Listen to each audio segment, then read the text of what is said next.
2014-15లో 30,000 కోట్లు ఉన్నటువంటి ఈ రాష్ట్ర ఓన్ ట్యాక్స్ రెవెన్యూ ఇవాళ 11 సంవత్సరాల కాలంలో 1,25,000 నుంచి 1,30,000 కోట్లకు వచ్చింది. ఇది దివాలా రాష్ట్రమా? ఇది పురోగమిస్తున్న రాష్ట్రమా?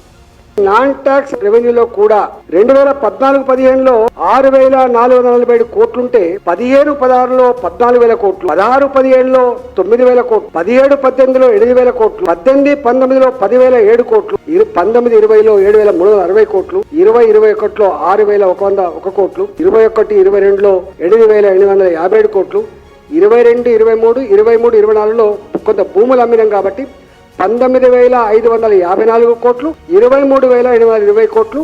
ఈ రేవంత్ రెడ్డి గారు వచ్చిన తర్వాత కూడా 24-25లో 6,000 కోట్ల రూపాయలు. ఇక్కడ తగ్గలే ఆదాయం.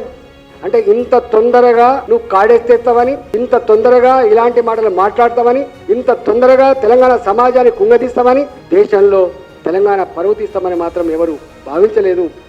ఇది నీ సిగ్గుమాలితనానికి, నీ బుద్ధిలేనితనానికి, నీ అనుభవం లేని నిదర్శనంగా మేము భావిస్తా ఉన్నాం.